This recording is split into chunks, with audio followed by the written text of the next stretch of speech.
Assalamualaikum warahmatullahi wabarakatuh. Halo guys, kembali lagi bersama saya Uwi Heren. Kali kita akan kembali komentari komentar yang muncul di channel YouTube saya ya, dari Kusmono lagi nih. Kusmono 1846. Dia masih ngeyel guys ya.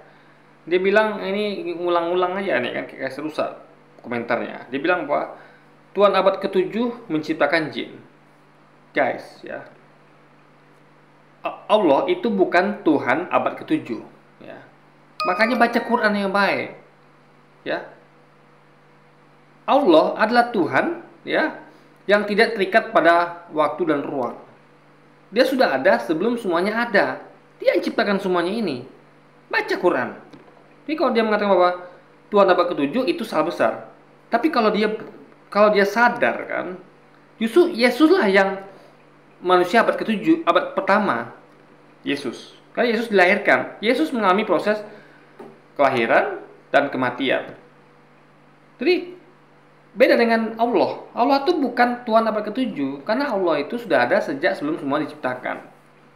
Makanya menyematkan apa namanya Allah dengan label Tuhan abad ke-7 nggak tepat. Ya, coba saya tanya sekarang. Sebutkan dalil di mana kapan Allah dilahirkan. Dalil di mana Allah ada. Coba. Sampai botak Anda tidak temukan. Karena memang Allah itu yang Anda temukan adalah Allah itu ada sejak sebelum semua diciptakan. Itu dalilnya ada di Quran gitu kan. Jadi apa ya? Dia ini nggak baca Quran tuh bagaimana? Tuhan abad ke-7 ya. Kata dia lagi Tuhan abad ke-7 menciptakan jin, padahal Yahweh tidak pernah menciptakan jin. Sekarang saya tanya ya. Tuhan itu logiknya adalah menciptakan segala sesuatu di dunia ini, alam semesta, ciptaan Tuhan, apapun itu. Mau iblis, mau setan, mau jin, semua ciptaan Tuhan. Nah, kalau ada makhluk yang bukan ciptaan Tuhan, lalu siapa yang ciptakan? Kalau makhluk itu ada sendiri, artinya makhluk itu sama dengan Tuhan. Karena dia ada sendiri. Nggak ada sesuatu yang ada sendiri kecuali Tuhan, guys. Ya. Jadi nggak paham tentang konsep Tuhan. Berarti ada dua Tuhan tandingan yang saling berseteru, yaitu kalau dia bilang Yahweh tidak pernah menciptakan jin, artinya jin buatan Tuhan yang mana lagi? Atau mungkin jin adalah Tuhan juga gitu. Ini gimana logikanya guys? Tuhan adalah pencipta segala sesuatu. Tidak ada satupun di dalam semesta yang tidak diciptakan oleh Tuhan. Itu logikanya. Karena bahaya kalau ada sesuatu yang tidak Tuhan ciptakan. Berarti ada Tuhan yang lain ciptakan. Atau bahkan yang tidak diciptakan Tuhan itu adalah Tuhan lain pula gitu loh. Nah, ini yang harus dipahami logikanya. Dan itu nggak mungkin logikanya kan. Lalu dia berkatakan bahwa surat Az-Zariyat ayat 56 mengandung makna bahwa semua makhluk Allah termasuk jin dan manusia diciptakan oleh Allah SWT agar mereka mau mengabdikan diri, taat, tunduk serta menyembah hanya kepada Allah SWT. Dan ini adalah suatu hal yang wajar ya. Kenapa saya bilang wajar? Gini. Tuhan itu telah memberi kita banyak hal. Anda bayangkan ya, oksigen untuk kita bernapas, ya, rezeki untuk kita bisa makan enak, minum enak, apalagi Anda bisa punya istri yang cantik atau suami yang cantik, anak-anak yang lucu-lucu gitu. Anda bisa keliling dunia, macam-macam lagi, bisa melihat keindahan alam, ya kan, banyak yang Allah ciptakan demi dan kita tuh harusnya bersyukur. Karena begini, Anda saja ya, misalnya Anda mungkin jadi nggak pernah kerja atau bagaimana ya, mungkin ya, saya bilang nggak pasti, karena saya nggak mau mengada-ngada, saya cuma bilang mungkin. Karena gini, logikanya adalah kita aja kerja sama orang, bos gitu kan, atau kita kerja sendiri, tapi kita tuh tentu bosnya, kalau kita sendiri kan bosnya adalah customer, pelanggan, itu bos kita. Kalau kita sendiri, kerja sendiri. Jadi apapun itu Anda pasti akan punya bos, nggak mungkin Anda nggak punya bos. Customer adalah bos kita, karena dia menentukan pendapatan kita. Kalau customer kita lari bagaimana? Nah, jadi kita kan berusaha untuk menjaga customer gitu, walaupun kita sebagai pemilik gitu kan. Nah, jadi Anda bayangkan ya, demi dunia saja orang rela buat apa saja, bahkan membunuh, merampok gitu kan, demi dunia. Saya bekerja keras dari pagi sampai malam untuk dapatkan rupiah agar bisa saya tabung untuk masa depan, ya, anak-anak saya gitu. Nah, jadi pengeluaran saya begitu besar guys, dari pagi malam gitu tiap hari kan, libur di mana hari Minggu, itu pun kadang Minggu disuruh masuk kerja juga. Intinya adalah kenapa saya rela buat itu, karena ada hadiahnya, rewardnya. Itu apa? Kebahagiaan dunia. Dan juga poin akhirat, karena kalau kita sediakan kerja itu untuk ibadah, ya, saya dapat pahala dunia dan akhirat gitu. Nah, jadi kita tuh mau berjuang untuk sesuatu yang kalau ada hadiahnya, gitu loh. Ini logikanya tidak ada orang yang mau berjuang itu tanpa ada hadiahnya. Ngapain coba sia-sia? Apapun itu. Makanya kenapa orang mau berbuat baik? Karena ada hadiahnya, itu pahala. Kenapa orang tidak mau buat dosa? Karena ada balasannya, yaitu dosa tadi itu. Hukumannya ada gitu. Nah, jadi kita ini hidup penuh perhitungan. Nggak ada makan siang gratis. Anda melakukan kebaikan dapat pahala. Anda melakukan dosa dapat maksiat, dapat dosa. Gitu guys. Nah, jadi dengan segala hal yang apa namanya yang diberikan Tuhan itu, masa ya kita tidak berterima kasih? Sedangkan sama bos aja ya, Anda bayangkan ada orang yang dia ini gondok sama bosnya, ya, gondok kali sama bosnya. Bosnya tukang marah lah, suka emosian lah, tapi dia demi gaji tiap bulan yang akan didapatkan, demi bonus atau apa itu, dia rela dimarahin bos, rela dia tahan emosi, rela dia tuh apa dimaki-maki demi rupiah gitu, demi uang gitu guys. Nah apa namanya, Tuhan nggak begitu.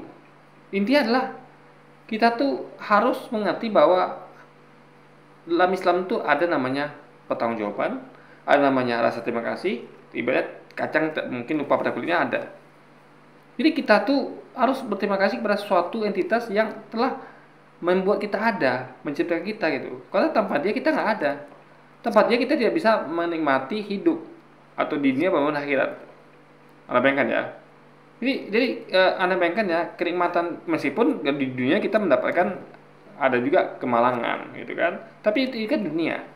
Kita ngomong di akhirat. Kalau kita bagus di dunia, kita betul-betul melaksanakan taat padanya dan menjauhi larangannya, kita akan masuk surga yang mana itu akan berisi kenikmatan tanpa putus dan tidak ada sama sekali derita.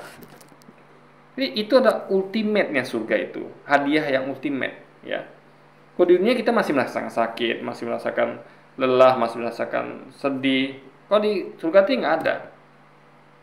Jadi Anda bayangkan ya, upah Anda tuh dibayar luar biasa. Tidak ada bos yang di dunia ini bisa melakukan itu. Coba, ada kerja di PT manapun, ya, yang gaji besar sekalipun, nggak bisa memberikan itu semua, nggak bisa. Ya, kalau ada sakit, paling PT besar munafik pun akan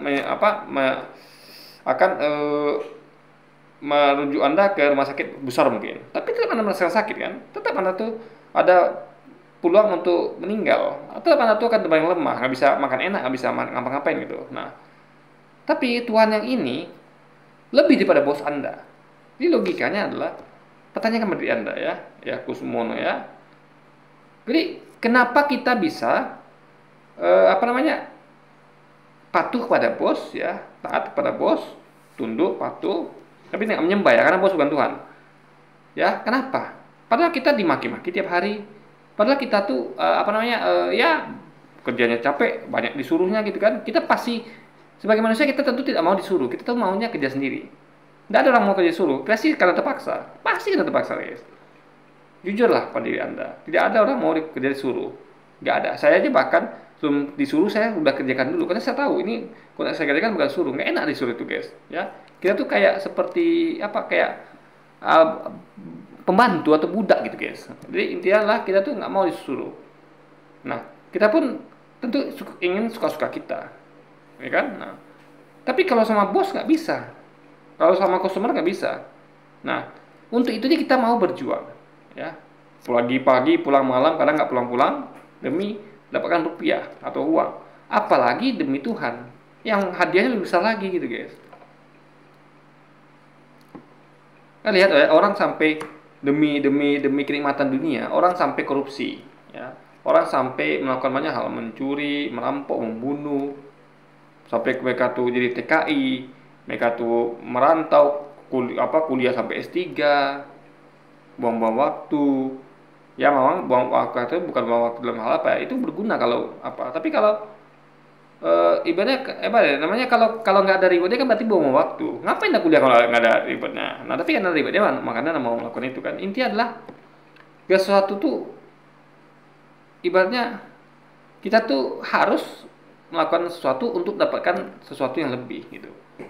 Ya. Intinya adalah kita tuh kenapa kok kita tuh mau mengabdikan diri, taat tunduk dan menyembah kepada Allah karena kepada bos saja kita begitu. Ya. Karena bos kita kasih seperti yang Tuhan kasih. Ya.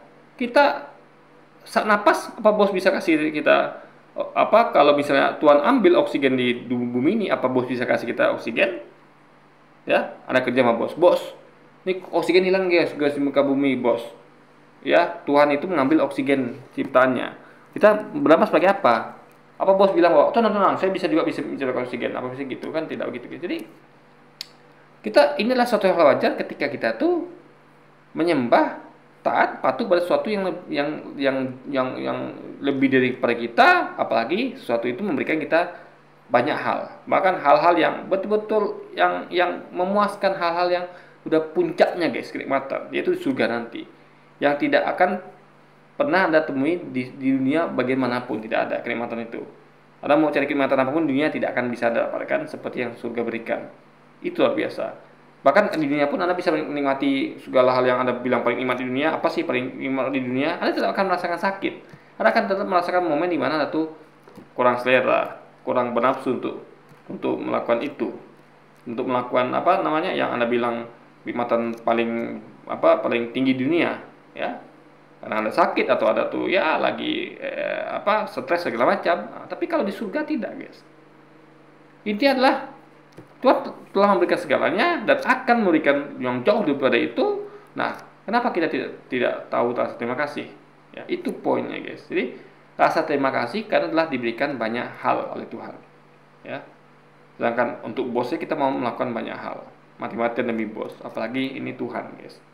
Meskipun dia nggak butuh itu. Oke, jadi begitu saja mungkin video kali ini dan sampai jumpa lagi di video selanjutnya. Wassalamualaikum warahmatullahi wabarakatuh, guys.